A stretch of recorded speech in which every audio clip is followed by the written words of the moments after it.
My wife was in the jacuzzi with her friend's husband when I came home earlier. I called his wife and 51019. You know what they say about the best laid plans of mice and men?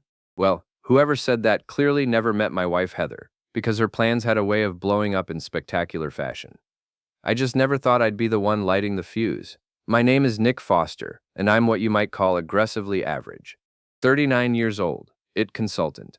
The kind of guy who fixes your computer and disappears back into the beige wallpaper of suburban existence. I drive a Honda Civic, wear khakis to work, and my idea of living dangerously is putting extra cheese on my sandwich. But sometimes, being underestimated is the greatest weapon a man can have. It was a Wednesday evening in October when my carefully ordered world decided to take a sledgehammer to itself. I was supposed to be in Chicago until Friday, debugging some banking software that had more problems than a reality TV show. But miracles do happen, even to middle-aged IT guys. We wrapped up 2 days early. Instead of calling Heather to let her know I was coming home, I decided to surprise her. God, if I'd known what kind of surprise was waiting for me, I might have stayed in that sterile hotel room and ordered room service for the next 48 hours. The flight back to Sacramento was uneventful, unless you count the businessman next to me who insisted on explaining his revolutionary new app for rating public restrooms. By the time I pulled into our driveway at 8 p.m., I was looking forward to nothing more than a beer, my wife's smile, and maybe catching up on the baseball scores I'd missed. That's when I noticed the unfamiliar truck parked across the street.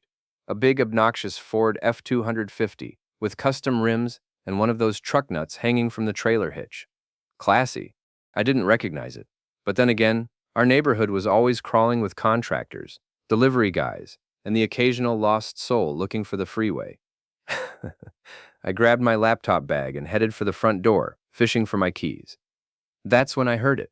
Voices coming from the backyard. Laughter. The kind of intimate, wine-soaked giggling that made my stomach clench with a feeling I couldn't quite name yet. Instead of going through the front door like a normal person, I found myself walking around the side of the house. Call it instinct, call it paranoia, call it the universe's way of preparing me for what was about to become the worst and best night of my life. Our backyard is my pride and joy. Well, it was. I'd spent 3 years turning it into a suburban oasis, professional landscaping, outdoor kitchen, and yes, a top-of-the-line jacuzzi that cost more than my first car. Heather had insisted on it, said it would be perfect for entertaining. She wasn't wrong about that. I approached the wooden fence that separated our yard from the neighbors, moving quietly on the grass. Through a gap in the boards, I could see into our backyard clearly. What I saw there made me turn to ice, then immediately boil over into something I'd never felt before. My wife of 12 years was in our jacuzzi, topless, straddling a man who definitely wasn't me. Jake Sullivan, Emma's husband, Heather's best friend's husband. They were going at it like teenagers at prom. Wine glasses balanced on the edge of the tub, his hands roaming places that had been exclusively mine since our wedding day. She was grinding against him, her head thrown back in a way that told me this wasn't their first rodeo. I stood there for what felt like hours, but was probably only 30 seconds, watching my marriage dissolve in chlorinated water. 1,000 thoughts raced through my mind. Most of them involved violence. Some involved lawyers. A few involved me walking away and pretending I'd never seen anything. But then Jake's hand slid up Heather's back, and she moaned in a way she hadn't moaned for me in years, and something cold and calculating settled over me like a blanket.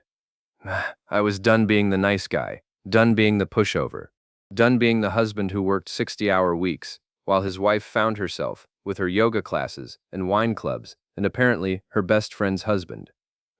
I pulled out my phone and started recording. 2 minutes of high-definition evidence that would make any divorce lawyer weep with joy.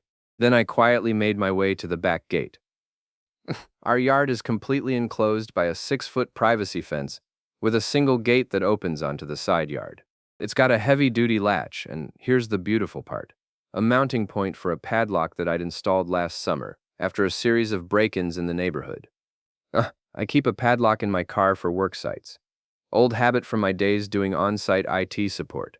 I retrieved it now, my hands steady as a surgeon's, despite the adrenaline coursing through my veins. The gate locked with a soft click that was drowned out by Heather's increasingly enthusiastic vocalizations. They were trapped in my backyard, in my jacuzzi, completely unaware that their little love nest had just become a cage. I pulled out my phone and scrolled to Emma Sullivan's number. Emma, who'd been Heather's best friend since college. Emma, who'd stood up at our wedding and made a toast about true love and loyalty. Emma, who had no idea her husband was currently exploring my wife's tonsils with his tongue. The phone rang twice before she picked up. Nick, is everything okay? Heather said you were in Chicago until Friday. Her voice was warm, concerned. Emma was good people, smart, funny, the kind of person who remembered your birthday and always brought the best dessert to potluck dinners. She deserved better than Jake, and she sure as hell deserved better than finding out about his extracurricular activities through the neighborhood gossip mill. Emma, I need you to come over right now. It's urgent. What's wrong? Is Heather hurt? I looked through the fence again. Heather was definitely getting hurt, but not in the way Emma was thinking. Just come over. Come to my house. Don't call ahead. Don't text. Just come. Nick, you're scaring me. I know. I'm sorry. Just trust me, okay? You need to see this for yourself. There was a pause. Emma was smart enough to read between the lines, smart enough to know that men like me didn't make dramatic phone calls unless the world was ending. I'll be right there. I hung up and walked back to my surveillance position. Jake and Heather had progressed from heavy petting to what could generously be called foreplay. I turned away. I'd seen enough to fuel my nightmares for the next decade. Instead, I focused on the plan forming in my mind. This wasn't just about catching them in the act. Any private investigator with a telephoto lens could do that. This was about justice. This was about making sure that when my marriage exploded, it took their comfortable little world down with it. Emma's Subaru pulled into my driveway exactly 12 minutes later. I met her at the front door, and the look on her face told me she'd already figured out that whatever was happening, it wasn't good. Nick, what's going on? You look like you've seen a ghost. Emma was 42, with the kind of practical beauty that came from good genes and an active lifestyle. She worked as a physical therapist, had never met a stray animal she wouldn't adopt, and made the world's best chocolate chip cookies. She was also about to have her heart broken in the most public way possible. I came home early from my trip, I said quietly. I found something you need to see. Her face went pale. Jake? I nodded toward the backyard. Look through the fence. But Emma, I'm sorry. I'm so damn sorry. She followed me around the side of the house, her steps getting slower as we approached the fence. I pointed to the gap in the boards. She peered through, and I watched 12 years of marriage die in her eyes. Oh God, she whispered. Oh my God. She staggered back from the fence, one hand pressed to her mouth. Tears were already starting, but underneath the hurt, I could see something else building, something that looked a lot like rage. How long? She asked. I don't know. I just got here 20 minutes ago. No, I mean, how long have they been doing this? I pulled out my phone and showed her the text messages I'd found when I'd checked Heather's phone last month.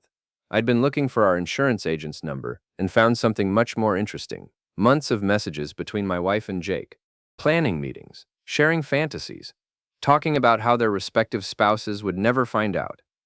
Emma read them with the kind of focus she usually reserved for medical charts. When she finished, she handed my phone back and pulled out her own. Who are you calling? My father. Emma, maybe we should. My father, she repeated, already dialing. Dad, it's Emma. I need you to come to Nick Foster's house right now. Yes, Nick and Heather's place. No, don't ask questions. Just come. And Dad, you're going to want to see this for yourself. She hung up and looked at me with eyes that had gone from hurt to something much more dangerous. Your father? Frank Morrison. He owns Morrison Construction. Jake works for him. Well, Jake used to work for him. I felt a smile tugging at the corners of my mouth. The first genuine smile I'd had all day. Emma, I think we're going to get along just fine. Frank Morrison arrived 15 minutes later in a pickup truck that made Jake's look like a toy. He was a big man in his 60s, with hands like baseball mitts and the kind of weathered face that came from 40 years of construction work.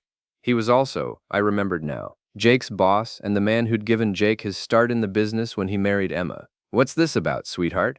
He asked Emma, his voice gentle in the way that fathers reserved for their daughters.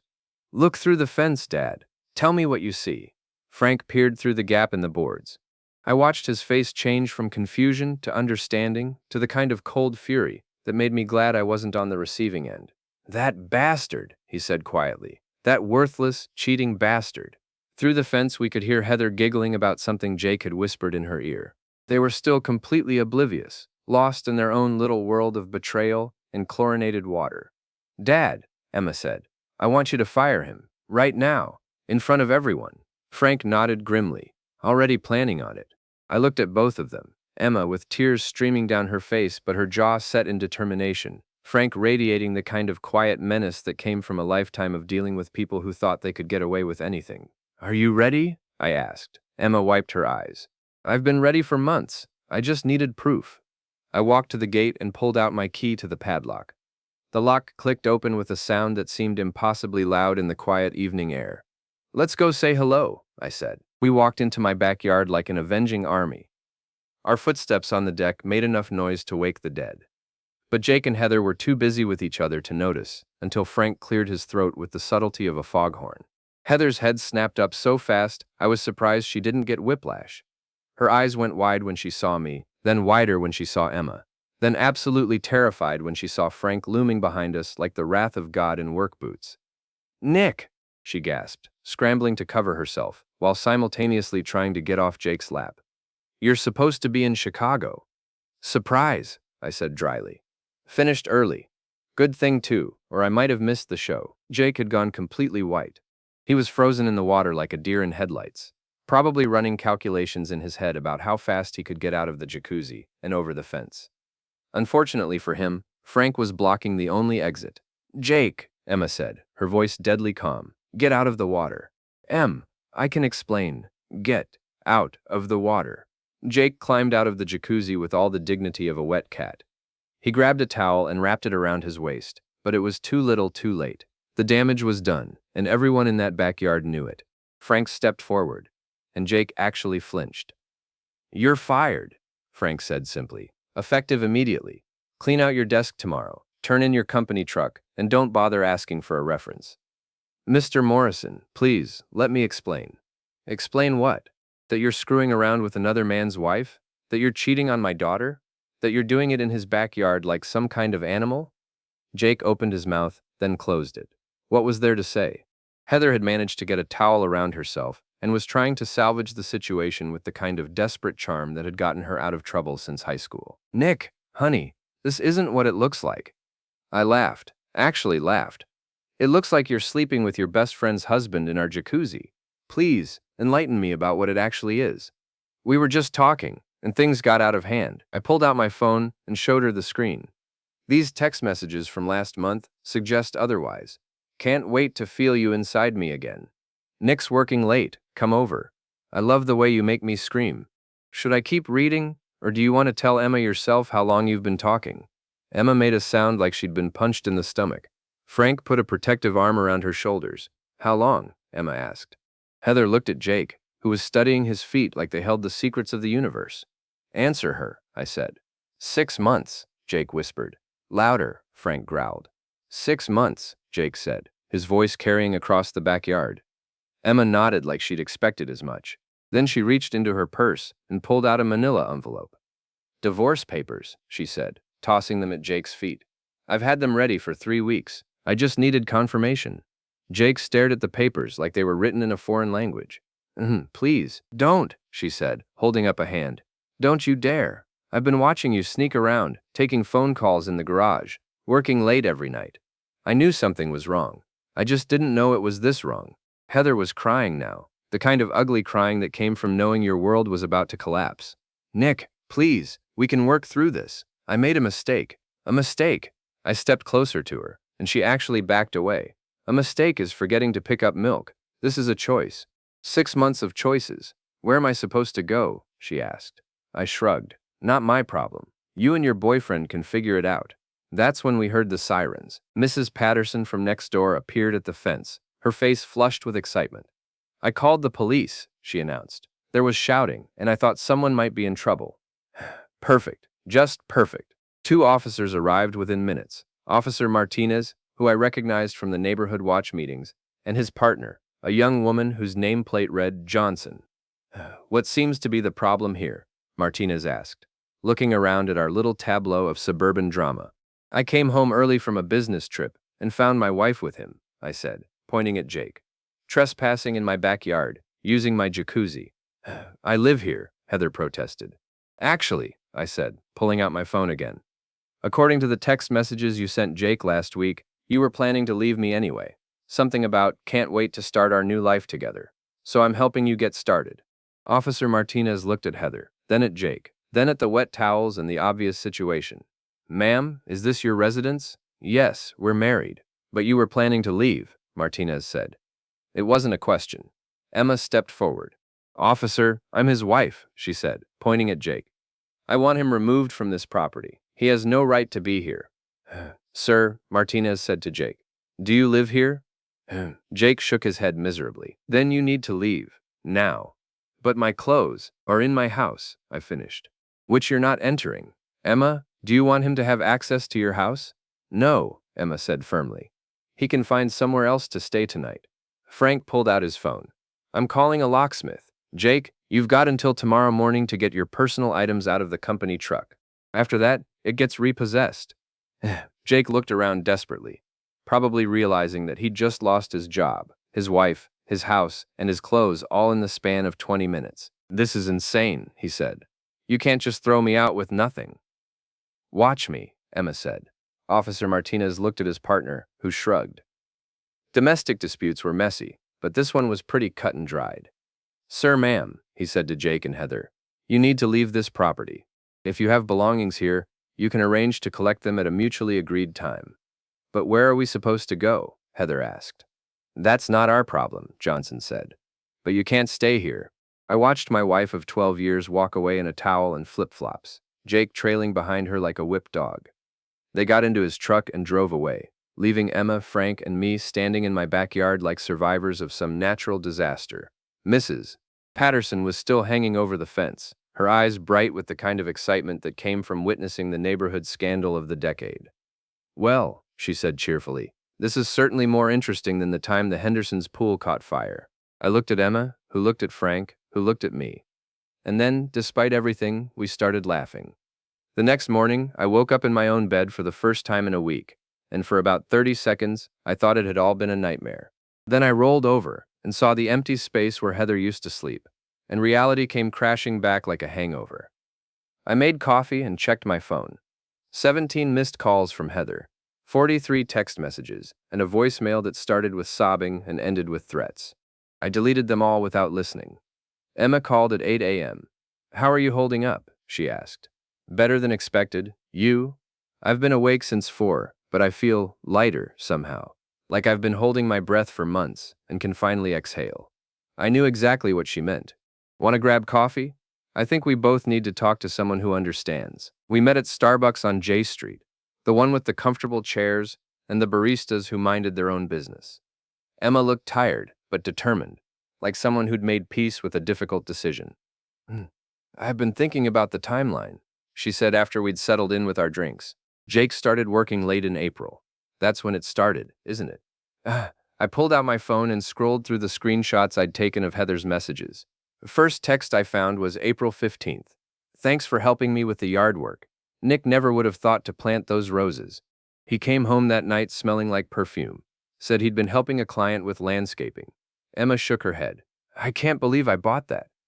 We trusted them, I said. That's not a character flaw. No, but being blind is. We sat in comfortable silence for a while, watching the morning rush of commuters getting their caffeine fixes. Normal people living normal lives, not dealing with the wreckage of their marriages over overpriced coffee. What's your plan? Emma asked. Divorce. Take half of everything, which isn't much, but it's the principle. You? Same. But I want more than that. I looked at her. There was something in her voice that hadn't been there yesterday, something harder. What do you mean? I mean they humiliated us. In front of my father, in front of the neighbors. Mrs. Patterson is probably calling everyone she knows right now, spreading the story. She was right. By noon, half the neighborhood would know that Nick Foster's wife had been caught cheating with Jake Sullivan in their backyard jacuzzi. By evening, the other half would know too. So what do you want to do about it? Emma leaned forward. I want them to understand what humiliation really feels like. I was starting to like Emma more and more. My phone buzzed. Heather again. This time I answered. What? Nick, please, we need to talk. I'm at Jake's apartment. Well, his temporary apartment. And we need to figure this out. There's nothing to figure out. My lawyer will contact you about the divorce proceedings. You can't just throw away 12 years of marriage. I'm not throwing it away. You already did that when you decided to sleep with Jake Sullivan in our backyard. It didn't mean anything. 6 months didn't mean anything. The texts didn't mean anything. Planning to leave me didn't mean anything. There was silence on the other end. I know you're hurt, she said finally, but we can work through this. Marriage counseling, therapy, whatever you want. What I want is for you to never contact me again, unless it's through a lawyer. Nick, I hung up and blocked her number. Emma was watching me with something that might have been admiration. Feel good? She asked. Better than I expected. My phone buzzed again. Different number this time. Jake, you need to call off your father-in-law, he said without preamble. He's telling everyone in town what happened. I can't get work anywhere. Good, I said. This is my livelihood, man. I've got bills, rent. You should have thought about that before you decided to screw my wife. It just happened. For 6 months? Look, I'm sorry, okay? We both are. But you're destroying our lives. No, Jake. You destroyed your own lives. I'm just making sure everyone knows about it. I hung up and blocked his number too. Emma was grinning. Was that Jake? Complaining that your dad is ruining his reputation. Good. Dad's got a big mouth when he's angry, and he knows every contractor in the city. We finished our coffee and walked out into the Sacramento morning. It was going to be a beautiful day. Emma, I said, I think this is the beginning of a beautiful friendship. She laughed, and for the first time since I'd known her, it wasn't the polite laugh of someone's wife. It was the genuine laugh of someone who was finally free to be herself. That afternoon, I got a visit from Jake's cousin Tony, a guy who looked like he'd learned conflict resolution from watching mob movies. He showed up at my door around 2 p.m., all swagger and intimidation. We need to talk, he said, pushing past me into my living room. About what? About you ruining my cousin's life over some bullshit. I looked at Tony, 5'8", probably 150 soaking wet, with the kind of cheap tattoos that screamed, I peaked in high school.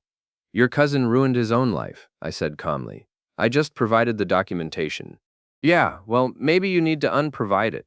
Call off the old man, stop spreading stories, let Jake get back to work. Or what? Tony stepped closer, trying to use his height advantage. Unfortunately for him, I'd spent 2 years in college boxing, and guys like Tony telegraphed their punches from next week. Or maybe you have an accident. Maybe your car gets keyed. Maybe your house gets broken into. I pulled out my phone and started recording. Could you repeat that? I want to make sure I get it all for the police report. Tony's face went white. You can't record me without permission. Actually, in California, I can record any conversation I'm part of. Thanks for the threats, though. They'll look great in court. He backed toward the door. This isn't over. Yes, it is, I said.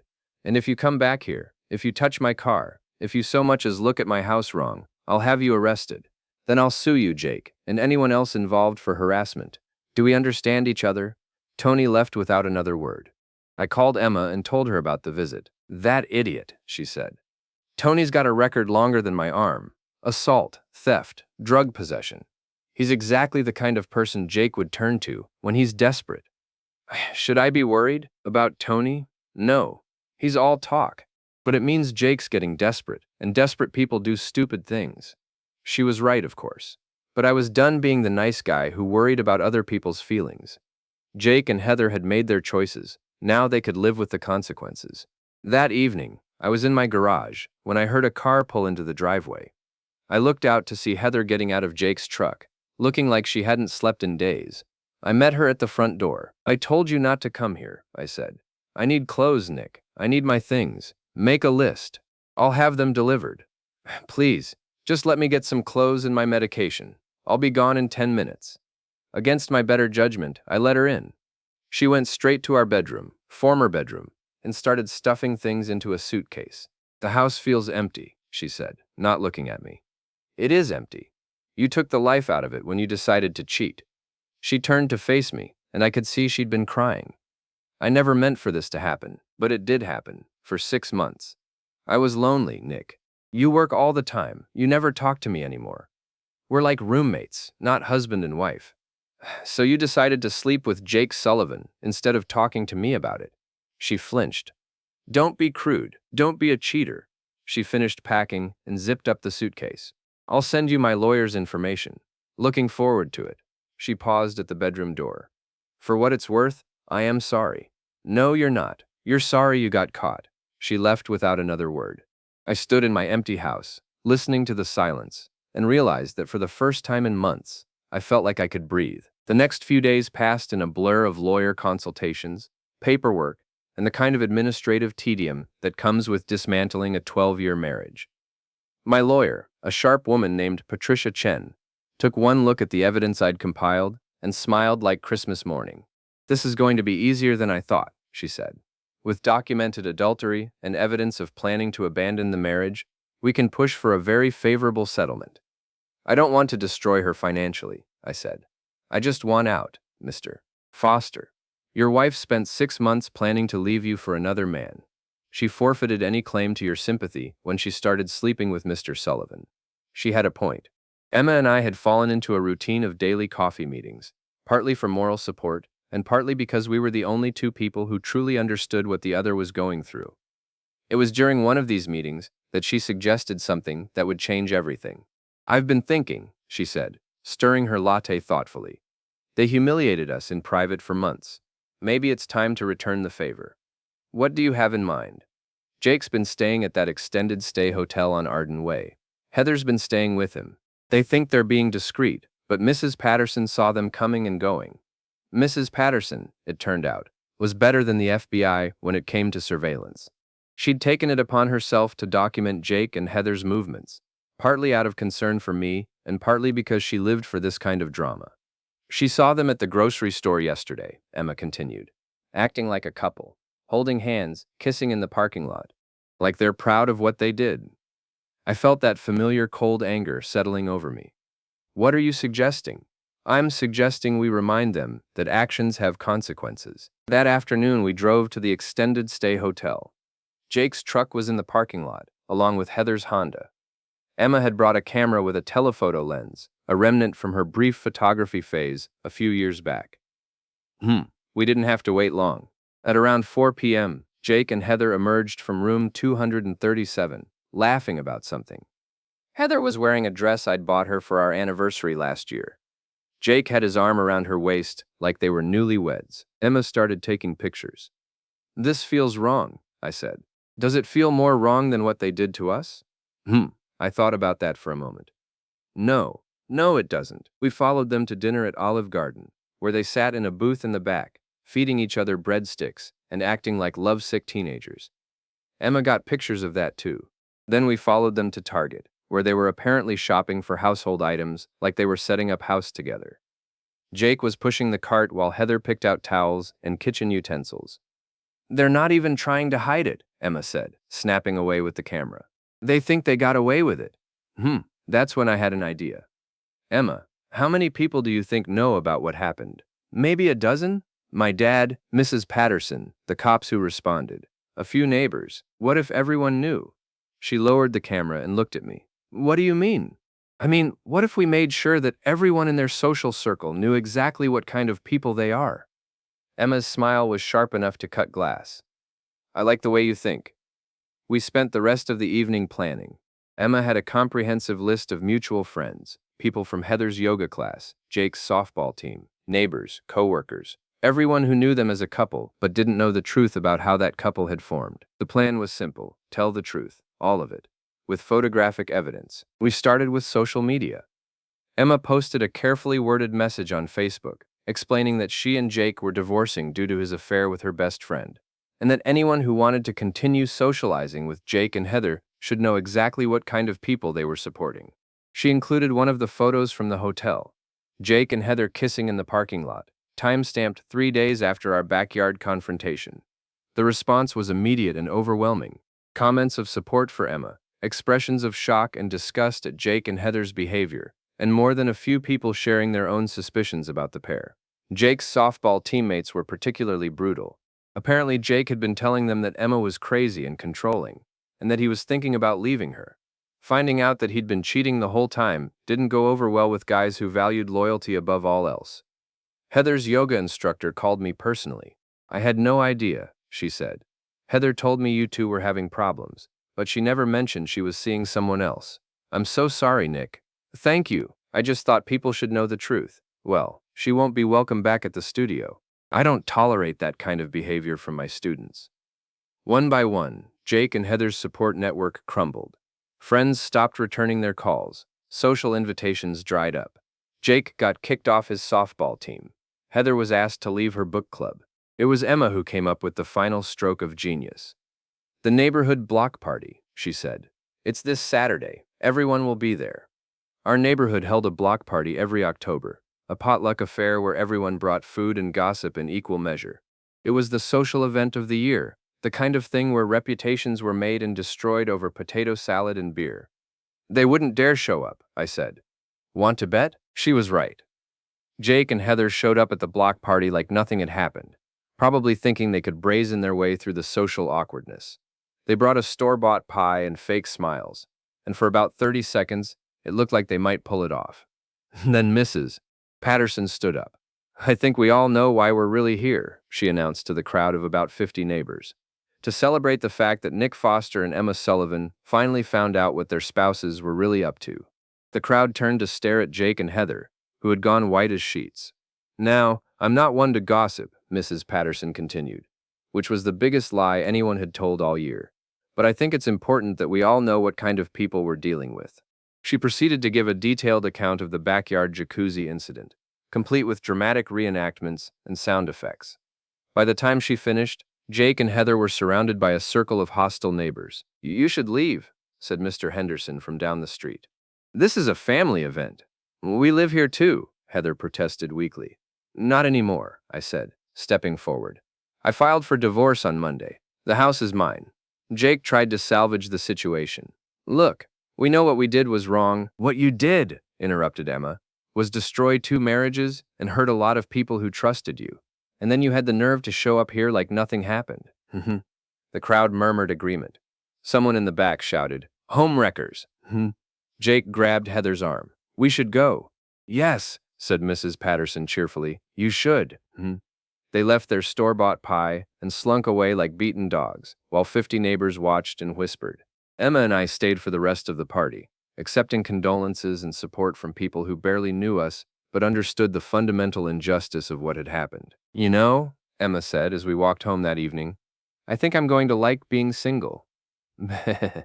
"It's not so bad," I agreed. "Quiet, but not bad." We reached the corner where our streets diverged, and Emma turned to me with a smile that was part gratitude, part mischief. "Nick." "Yeah? Thank you for everything, for calling me that night, for having my back, for helping me get through this. And thank you for the same." She kissed my cheek, a quick, friendly gesture that somehow felt like